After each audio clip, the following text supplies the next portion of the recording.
A definite thing I need to talk about with Dawn of the Dead is the film's social commentary.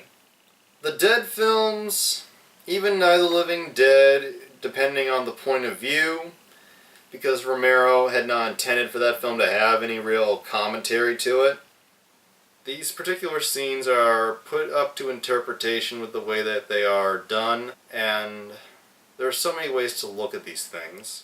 Dawn of the Dead opens with Fran, played by Galen Ross, at her job at a local TV station. Or maybe it's national, the opening doesn't really clarify. And it appears that she has been awake for a long time, and she's barely keeping herself awake. And the station has been going on for so many hours that some of the employees have just given up and left, and just are like, fuck it, as far as keeping the station in order. And what's going on is there's a talk show host interviewing this scientist, and the scientist is not seeing it as a talk show interview. He's just trying to tell people watching what they need to do to survive. Well, the talk show host tries to press for there to be some kind of political debate between them. And the interviewer says, "This is not a talk show where you try to sell your audience some moral bullshit that they want to hear." And the talk show host just keeps being a fucking asshole, trying to keep it going like some Oprah wannabe shit. And even Oprah's kind of a wannabe as far as talk shows go. And while this is going on, Fran finds out that apparently, the film's a little vague on this, but apparently while the show's going on, there are texts that go across the screen, I think, telling people watching where rescue stations are for them to go to during this epidemic. Fran finds out that most of the rescue stations are inoperative. So if these people go there, they are probably going to die amongst the zombies. So she tells them to stop running them, and then her boss comes in, a real mustache, smarmy little shit named Givens, played by a guy named Daniel Dietrich. And Givens wants the rescue station names running by, even if the stations are not running. And his reason: people will not watch them unless that kind of stuff is playing, and they'll tune out. In other words, they'll lose viewers and ratings. Which, there would be people this fucking stupid if something like this ever were to happen. I mean, there have been in the fucking past. Someone who's more concerned about being popular, getting seen, when there could be chaos or anarchy going on, or about to go on any minute. Things get worse, and he's all about the fucking ratings, that character. And then Steven, played by David Emge, comes in and tells Fran that he is going to take the station's weather chopper helicopter, and he's going to fly out and wants her to come with him. And at first she says they can't, and then he says, "We got to do nothing, Fran. We have to survive. Someone's got to survive." And a cameraman overhears them, but he doesn't stop them, saying, "You want to go? Go on. We're going to be off the air by midnight anyway." And he says that come midnight, all stations everywhere are going to be taken over by the emergency networks. And then we get one of the best opening action sequences of any horror action film, where we see Roger and Peter. Peter played by Ken Foree and Roger played by Scott H. Reiniger. And they are the SWAT team guys about to go in with their other team members, and the building they're about to ambush. And I may be getting a few things wrong, but I followed it pretty closely, and this is what I think is going on in this scene. The building is full of poor Puerto Ricans or black people. It's like a lower class apartment complex. And the building is filled with zombies. And apparently it's implied heavily through the religious reasons. The tenants of the building have not fully killed the dead because they're still moving. They don't consider them fully dead, and it doesn't feel right to kill essentially their loved ones.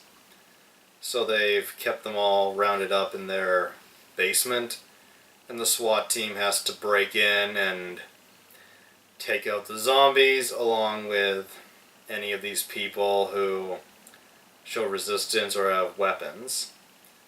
And it's implied that after they get to the zombies and take out the people with the weapons, they're going to take these mostly immigrant people and take them just to a safe place.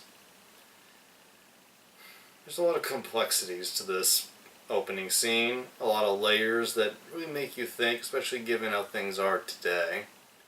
There's a SWAT team member who's a very open and very hysteric racist. He may be hysteric because of the zombies, but he's showing a lot of racist colors.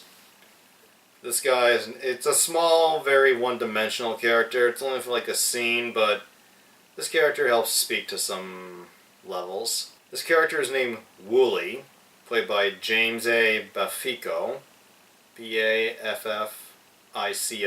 And before going in, he cocks his shotgun and says, "Let's boy all their Puerto Rican nigger asses." He has this evil sneer, and he's just gruffing and grunting, and their orders are to shoot the zombies and anybody with a weapon. Wooly, he goes in and he's shooting any Puerto Rican or black person he comes across without even checking to see if they are a zombie or if they have a weapon. And this leads to one of the most memorable, gory moments in the film, where the Wooly character kicks in an apartment door and shoots one of the tenants in the head, and we see this nasty, goes everywhere head explosion.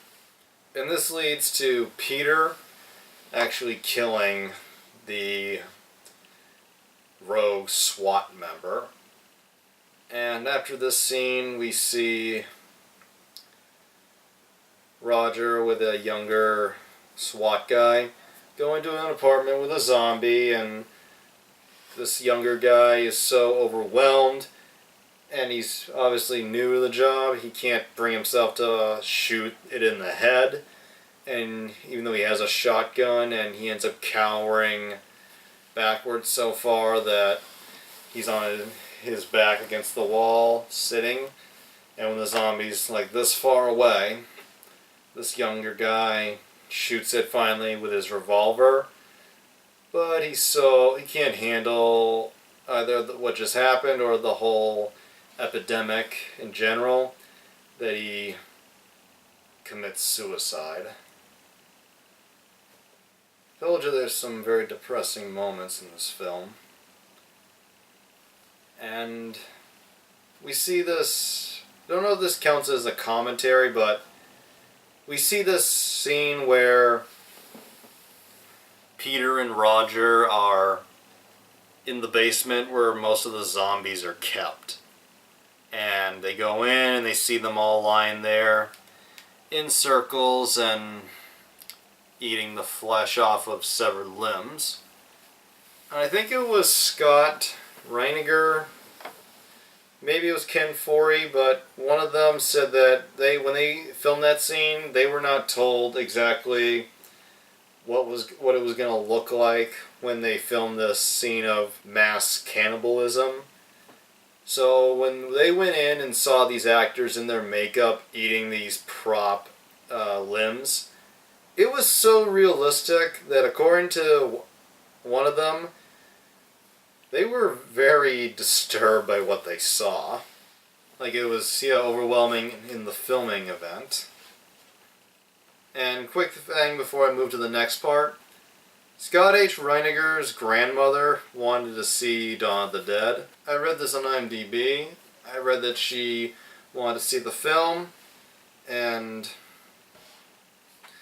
she couldn't make it past the head explosion scene in the first 10 minutes.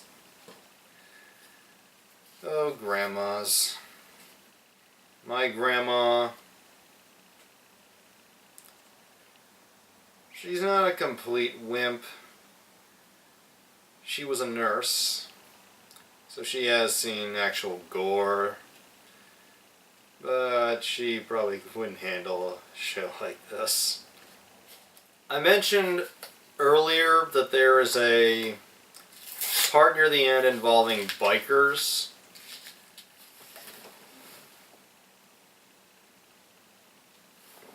We see the remaining main characters who have built their, what I think you would call, oasis inside the shopping mall. And even though they cleared out the zombies and they have it pretty well made, the fact is, based on what little radio or TV they've been able to listen and watch to, it becomes clear the epidemic has gotten so bad that the military can't handle it anymore.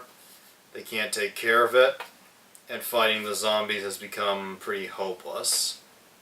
And the scientists and the major scientists in the government in charge of figuring out how to stop them, when they talk on TV, the main one being this eye patch wearing big bearded fat man named Dr. Millard Rausch, R-A-U-S-C-H, played by actor Richard France, who says on TV, originally before the epidemic becomes too much to handle, "You must not be swayed by the fact that these are your loved ones," and when commotion breaks out he yells, "They must be destroyed on sight!"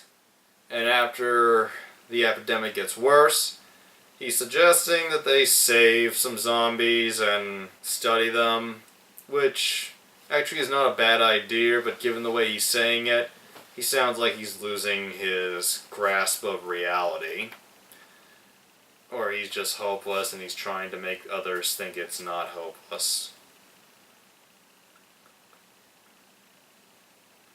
It's a sad scene. And Peter, Fran, and Steven, anyone who's seen the film will know that Roger had died at this point. The three of them decide to get in their helicopter, take supplies, and leave, because while they have it good at the mall, fact is they will run out eventually, but more importantly, even in their little oasis, even though they have each other, three people alone in a village-sized shopping mall, even when you have everything you need, at some point you're gonna feel lonely, bored, and just succumb to cabin fever. And as they're preparing to leave, a biker gang shows up, sees them from a distance, and decides to ambush the fucking mall. So the third act has the protagonist taking on two different armies now. The zombies and the bikers. And the main biker, whose name is Blade, I believe, because he has a machete. Oh, so many tie-ins. Is played by Tom Savini. And none of the bikers are likable. They're fucking evil, and even though we don't get to know them that well, you can tell from the get-go that they're bad. And they're also pretty fucking stupid, because they break into this mall, and the protagonist, them salvaging the stuff in the mall made sense because they were gonna live there, and they could have a little fun at some point before things got too much for them. But these bikers, they go in to loot the place. And at this point, as I've said, the epidemic has gotten so bad it's hopeless, so you wonder, what the fuck are these goddamn cunts hoping to accomplish by stealing what would have been valuable shit before, in a time where money means fucking nothing? The only time any of these bikers seems to have a moment of clarity is when one of them tries to steal a TV set. And one of them says to the guy, "What are you gonna watch on that?" And the guy, realizing it's pointless, like, "I don't know." So he takes a sledgehammer and just smashes the TV sets. And, well, it makes sense, given how, anarchistic these fuckers are. I felt a little sad seeing a TV get smashed. I mean, I have smashed a TV before, but it was one that was lying on the side of the road when it couldn't work anymore.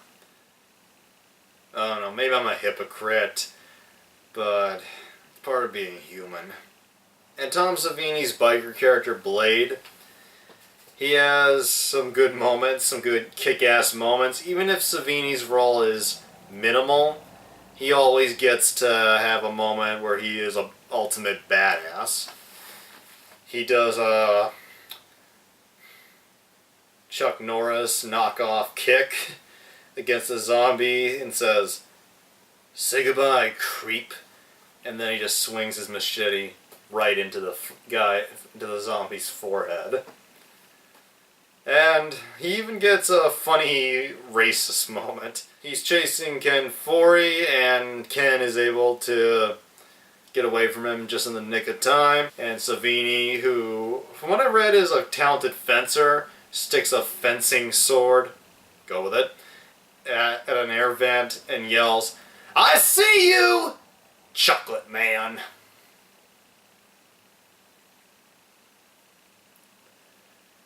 I don't know why, And what I'm getting at as far as this whole biker showdown having to do with commentary is that it really shows what inability to find a solution has caused.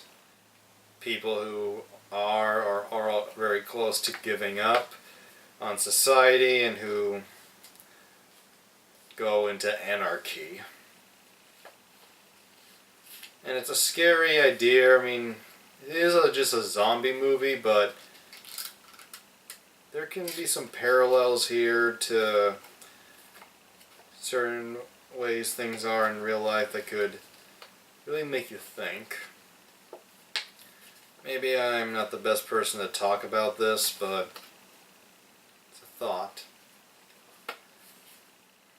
Last thing I'll say about the bikers is this is an incredible scene, and anybody who even if you don't like zombie movies, this film has stuff for motorcycle lovers, merchandise lovers, gun lovers. There's stuff here for almost anybody with a certain taste in entertainment. But the last thing I'll say is one of the most memorable scenes in Dawn of the Dead is when the bikers, and this is a part of the Dead series that really pushes the question of who's worse. The bikers decide to fuck around with the zombies, not fully kill them, but take the time to mess with them. And they do this by, smashing shit on them, playing catch with them, just causing them to wander around and then whacking them. The 1990 version of Night of the Living Dead did this a ton more better, but in Dawn of the Dead, next to this, we do get a funny, and there is a funny moment here, I swear. The bikers go into this bakery and find cream pies, and believe it or not, there is a scene of these bikers running up to zombies and just slamming pies in their face and squirting them with seltzer bottles, seltzer squirt bottles. And if that weren't enough, this scene even has Charlie Chaplin style slapstick music. It's a funny scene, and Dawn of the Dead, I would not call it a comedy, but it took time to have some fun, absurd moments. And I believe the inspiration for that scene came from a joke that Marilyn Eastman, who played Helen Cooper in Night of the Living Dead, made when they were trying to figure out how the zombies should die. She said, "Why don't we just throw pies in their faces?"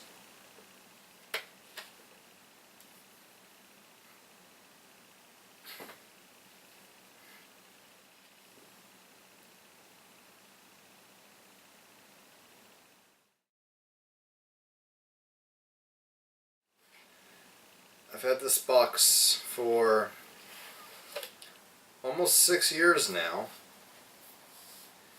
and thinking back, I think I got it wrong when I talked about getting drunk the year I got this movie with Day of the Dead. I mean, all that happened, but I think I didn't see Day of the Dead until maybe the next year. I honestly can't remember. I really got buzzed that night. Just want to show off, this is a little comic book that came with the Dawn of the Dead box set. It's pretty much the first 25 to 30 minutes of Dawn of the Dead, just in comic book form.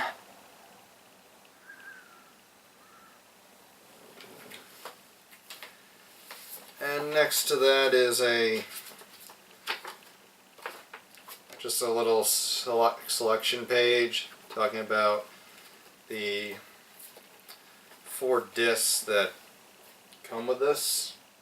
There's the US theatrical version, the extended version, the European version, and documentaries.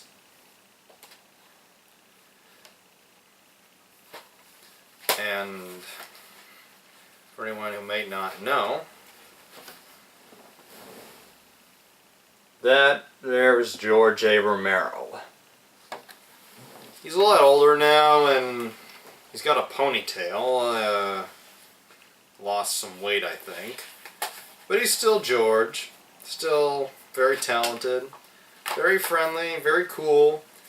And according to a man I used to know who has a friend in the film industry, apparently George Romero is one of the heaviest smokers in the film industry. I've talked in what I hope is good detail on pretty much everything there is to say about Dawn of the Dead, except for the cast.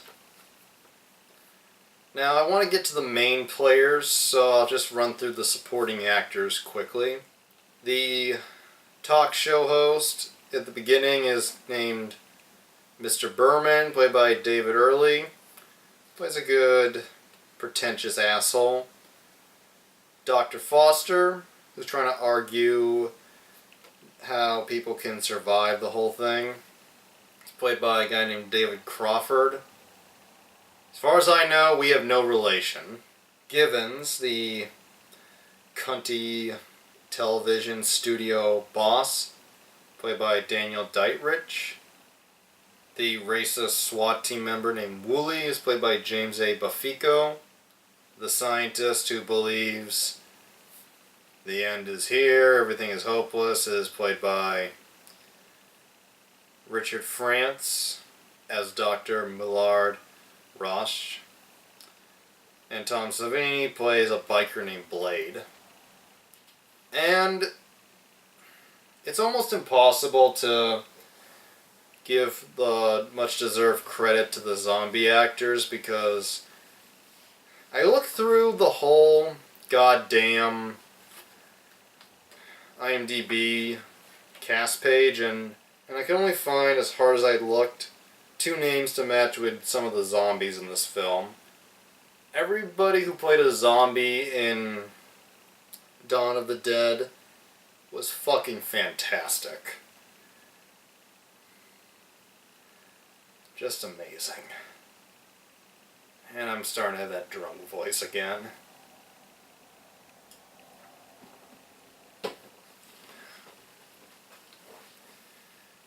The best zombies in the film are, for one, that zombie that you see on the poster for Dawn of the Dead, which I have. It's on the wall over there. When there's no more room in hell, the dead will walk the earth. That zombie is played by a guy named John Paul.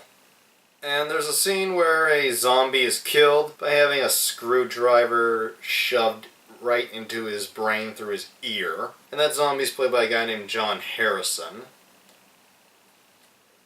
And as rotten as I feel, I gotta mention these other zombies, but without names. There's a zombie that takes one of the guns from the SWAT team guys, and continues holding it. We see the zombie throughout the film still holding it. There's a bathing suit zombie. A really, really fat man in a bathing suit who is just wandering around, and this guy's memorable just for how big and shirtless he is. There's a scene where the character Fran sees a zombie. They're sitting between a closed glass door, and while she's loading up on the guns, she and this zombie share a look. It's almost sad.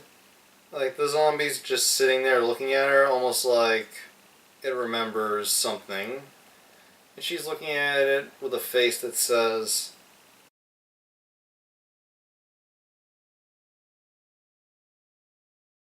and then there are these zombies that are memorable for some, but very confusing for others. When they arrive at the Motorville shopping mall, Fran wonders why the zombies are all coming to specific locations, and Steven theorizes that to these zombies, this mall was probably a place they went to when they were alive, and they're drawn to it by probably very vague memories. But 2 of the zombies who appear in this mall appear to be a nun and a Buddhist monk. Now, first with the nun, George A. Romero says originally Fran was gonna kill this zombie, but I don't know if George Romero has any religious beliefs. He's definitely had religious themes in some of his movies, but he said he didn't feel right killing a nun, so they had this sort of small touching moment where this nun zombie is trapped in a door and Fran has the chance to open the door from the other side and kill her, but instead, with a almost sympathetic look, because she never forgets they're zombies, but Fran, she definitely holds on to her humanity more than the other characters. She lets it go. Just opens the door a little and lets it walk off. And then there's the Buddhist monk. I remember watching this movie with my 2 former best friends, and mostly I kind of joined the conversation, but we wondered, if these things come here because the place is familiar to them, they asked, Why would a Buddhist monk hang out at a shopping mall? And regular enough that as a zombie it would be familiar to him. It's a good question. Not shitting on one of my all-time favorite films, but it's an interesting question that generally I don't give a shit about. And my argument to support why this shouldn't be thought on too hard is monks, nuns, priests, whatever names there are for other religious figures. Some of them actually do things that aren't entirely revolved around their religion. Just saying. And a very memorable but disturbing scene in Dawn of the Dead is when Peter is in a shack at a reloading station and he hears a noise in a closet, and believing it's some zombies, he shoots into the closet door, hitting the top of the door. Nothing happens. Then the door opens and out pops two small children, and yeah, they are zombies. There are zombie kindergartners in Dawn of the Dead. And this leads to Peter throwing these kids on a couch and firing his automatic rifle right into them. Ken Foree said that even though there were no real graphic, gory bits for this scene, he says that just having to simulate shooting the kids really affected him emotionally. And the last cameos I'll mention are George A. Romero has a cameo at the beginning at the TV station as like the director of the camera crew. And we see him sitting there with his then short hair, his big beard, and he's smoking his cigarettes. And his assistant, who's a frustrated, bitchy type, is played by his then wife, Christine Forrest. While I still am able to focus, let's talk about the main characters. There is no doubt that the star of the original 1978 Dawn of the Dead is Ken Foree as Peter. George A. Romero has a trademark of having strong minority and female characters. Peter is definitely one of them, and Peter is just an awesome, tough guy. He will not fuck around. He will shoot the zombies in the head. He's not squeamish, but he's also, given the right situation, kind of a nice softie, and he understands people pretty well. And he's like the character in this film who cuts through the bullshit. It's hard to believe that Ken Foree would later go on to be the dad on Kenan and Kel. I'm not kidding. Ken Foree was the dad on Kenan and Kel. Then we have Scott H. Reiniger as Roger. Roger is a more emotional SWAT team guy. He and Peter are friends. They get along. They're a little tense in the beginning, but they get over it fast. And Roger is the first member of the group to die, and it's pretty sad to watch. He is working with Peter to hotwire some vehicles, and a zombie attacks Roger, and Peter is able to shoot the zombie. But when shooting it, blood splatters everywhere, and some of it even gets in I think it gets in Roger's mouth. After that, Roger just goes off the rails to the point where some people wonder why he went so nuts so fast. He's just going on about how much he hates the zombies and he's not thinking clearly when trying to fight them. And this leads up to him getting a little careless and bitten by the zombies, which then leads to him becoming infected. I have an idea of why he was so quick to go off the rails. When the blood was splattered on him and some of it landed in his mouth, with that brief moment, it's pretty much obvious. Roger has already become infected by the zombie disease. And it didn't matter if he didn't get bitten.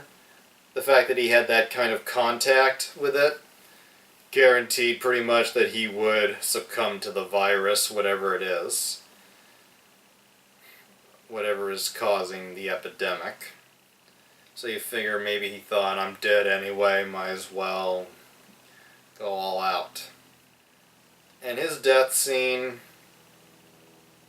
Scott H. Reiniger did a terrific, wonderful job during the scenes where Roger is sick and vulnerable. And Ken Foree, during these scenes, the sadness he has for his best friend. I think this was a greatly acted part of the film. And when Roger does die, it's a very chilling, haunting scene.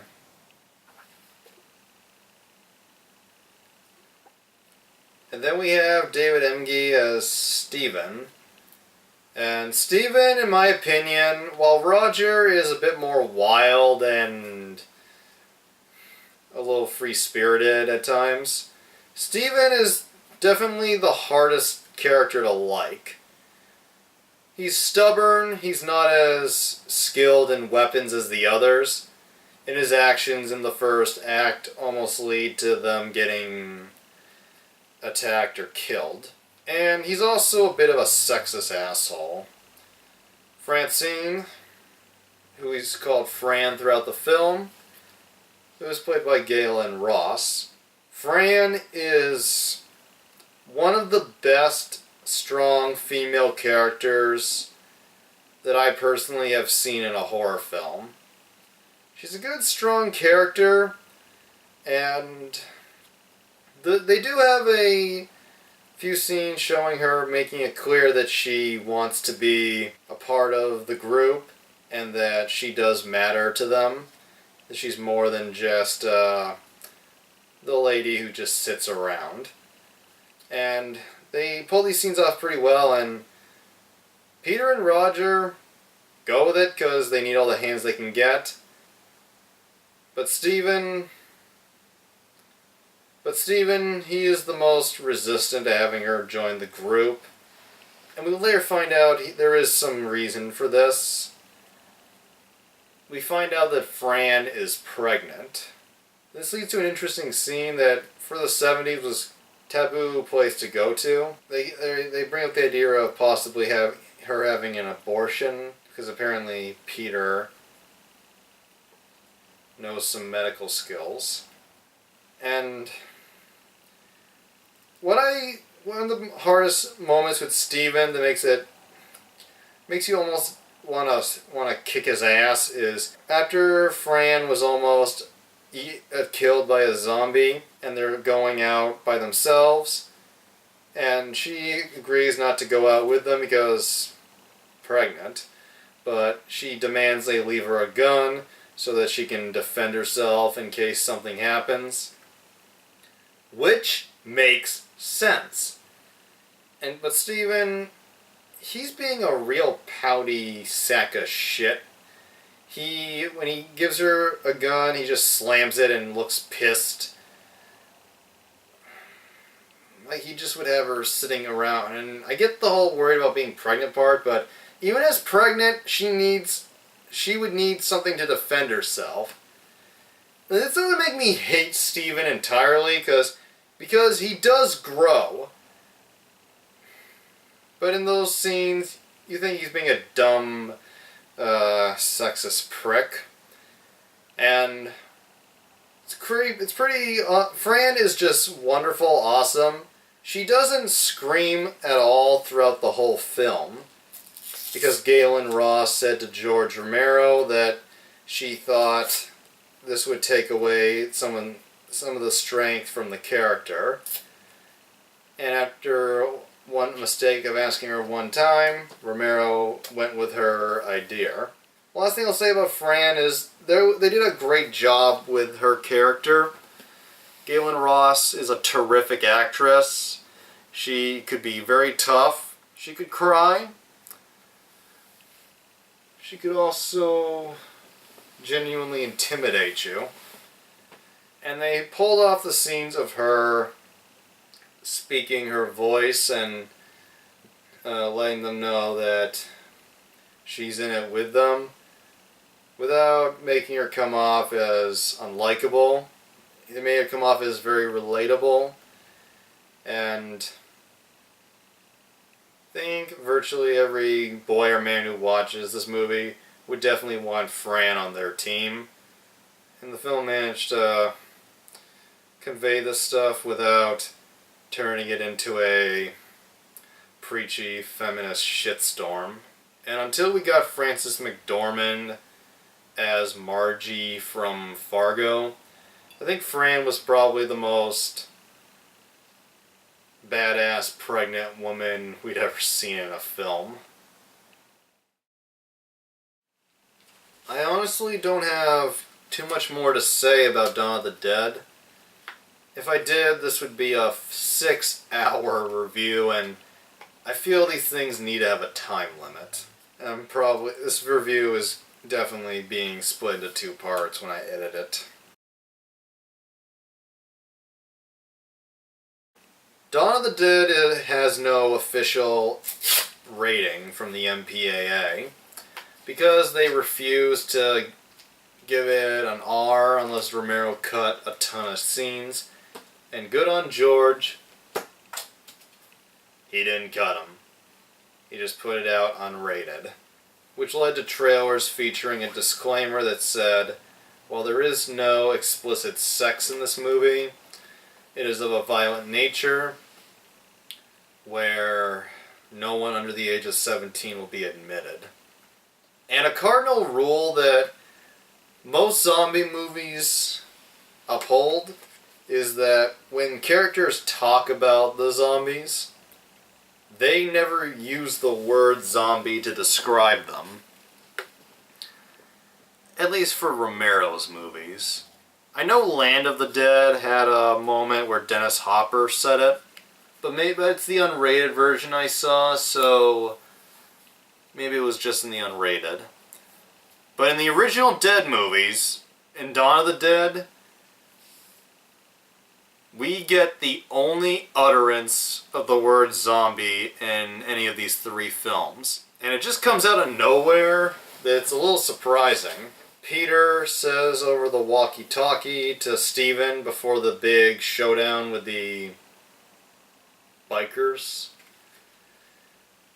when they open those doors, there's gonna be 1,000 zombies in here. Just so random, you wonder, why the fuck are you suddenly using that word? I mean, like in Shaun of the Dead, I ask, why use the Z word? Shaun of the Dead's awesome.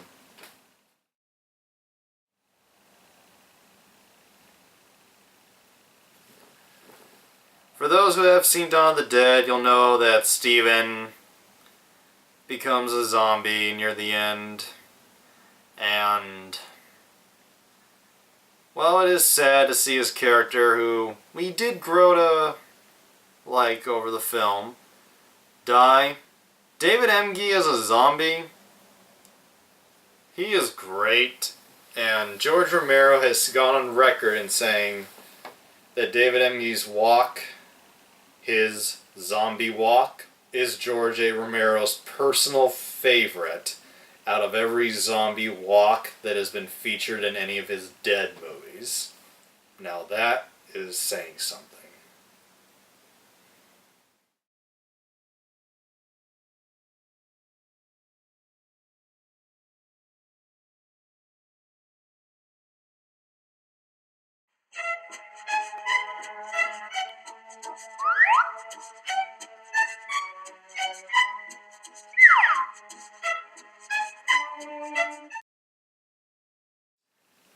the very absolutely final thing to talk about is Dawn of the Dead's ending.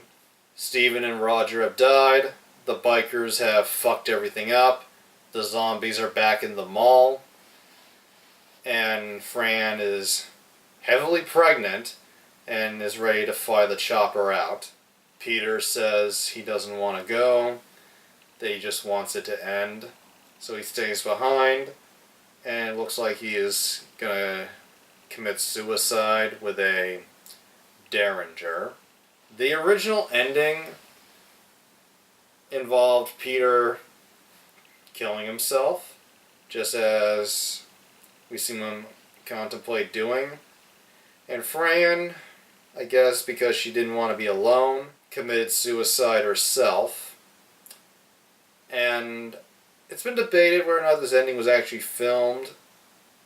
George Romero, I think, at one point said it was, but said some of the effects for the suicides were not finished. And his then wife, Christine Forrest, I think, based on what I read on IMDb, said that it would be best not to have, maybe not to have a happy ending, but to have a not so depressing ending after all the horrors that had happened in the film. So, in a way that makes you want to scream, "You are pushing your luck, asshole!" Peter just uses the bullets from the Derringer to get some zombies out of the way, get up and get to the chopper with Fran, and they fly off. And the ending is not what you would call happy, but symbolic, I guess. They're flying off into the dawn, the sun rising, hence Dawn of the Dead. But as far as their chances of making it, Peter asks, "How much fuel we got?" And Fran says, "Not a lot." And he goes, "Alright." I honestly can't say what my thoughts are on did they make it or not, because from the way the film ends, not just with their information on fuel, but the music and the tone, they might have made it. But at the same time, they might have not. I'd like to think they did. And then we get a cute end credit sequence that you'll just have to see for yourself to find out about.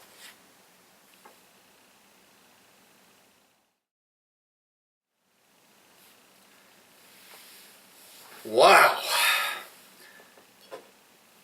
1 can of Ecto Cooler, a whole cup of coffee, an entire glass that had orange juice and vodka in it. But anyway, that was my review for George A. Romero's Dawn of the Dead from 1978. It is one of my top 10 favorite films of all time. Yeah! I give this badass motherfucking film 9.8 out of 10 stars. And it's only for my absolute favorite films that I will go on this fucking long about it. And I hope you're having a happy October.